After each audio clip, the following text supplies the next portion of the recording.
Ever feel that pull, that one, towards the unknown?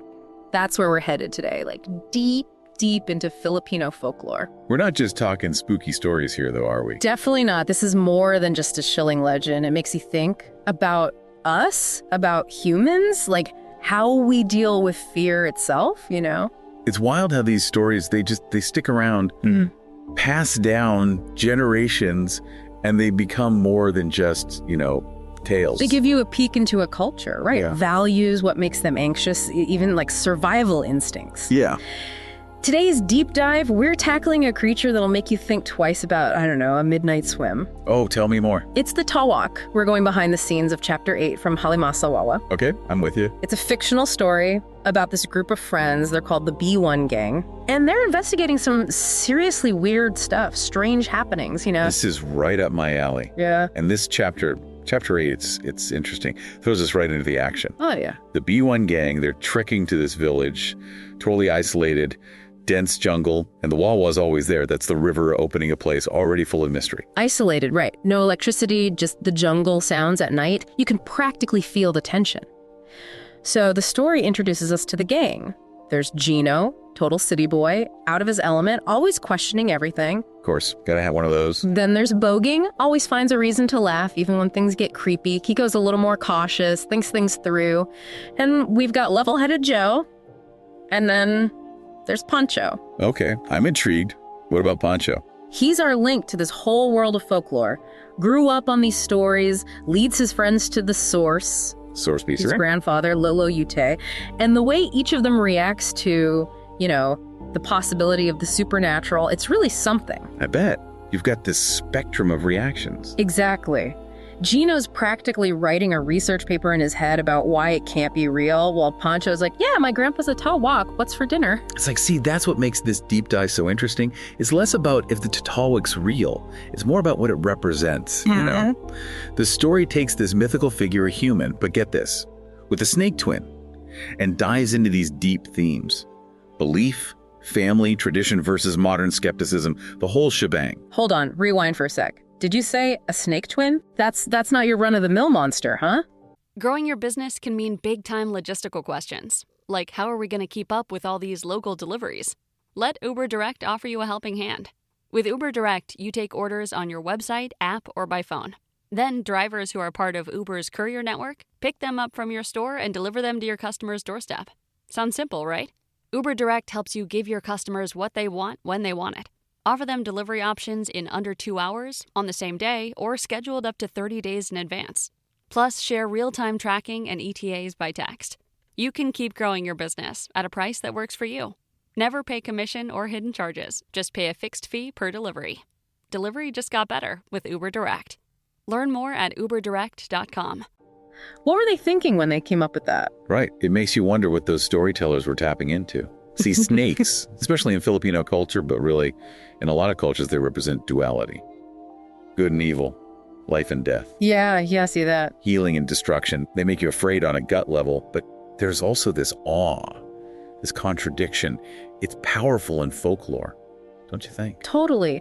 And you can see that duality playing out in the story itself. Because, get this, Lolo Yute, the supposed Tawak, lives in a hut right by the Wawa, the exact spot where the B1 gang is checking out these strange events. So he's right there, in the thick of it. Exactly. And it's not just that he lives there.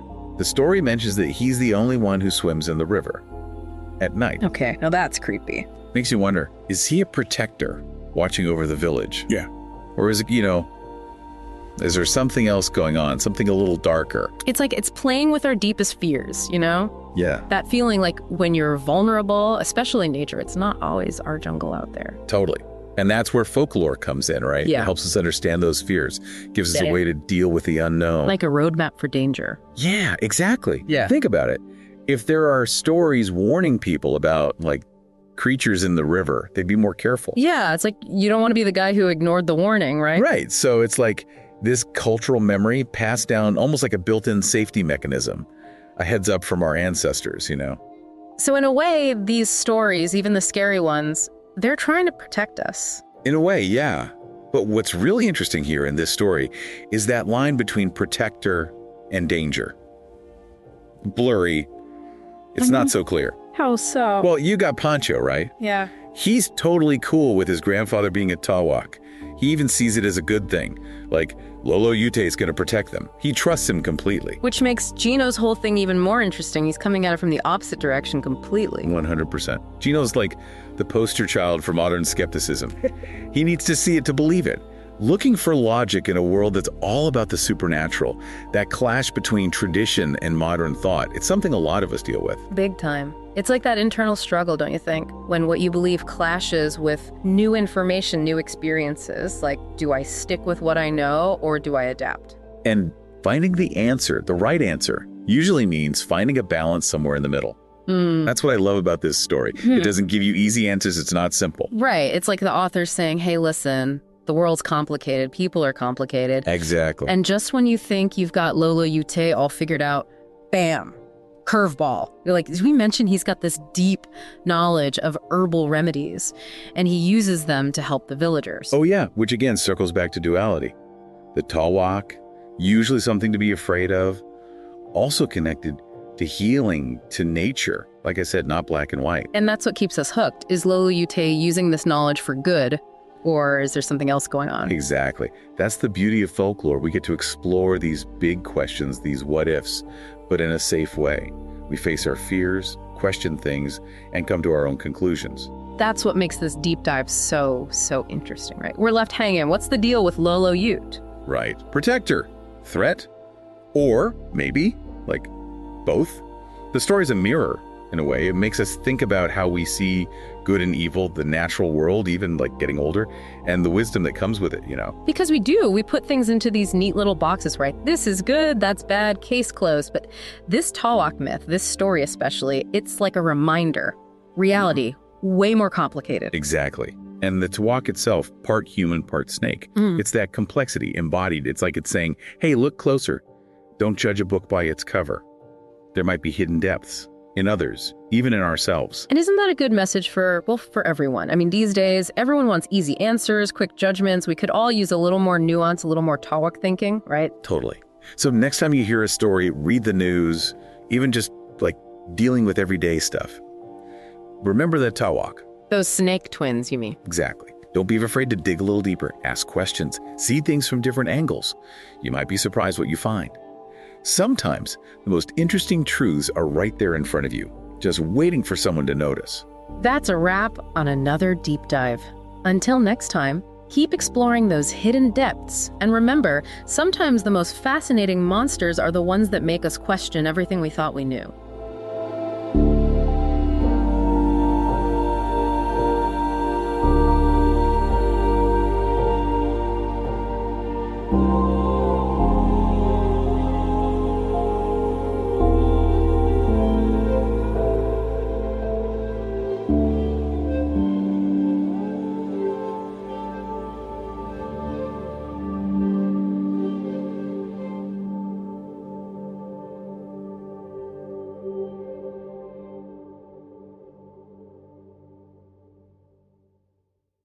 Growing your business can mean big-time logistical questions, like how are we going to keep up with all these local deliveries?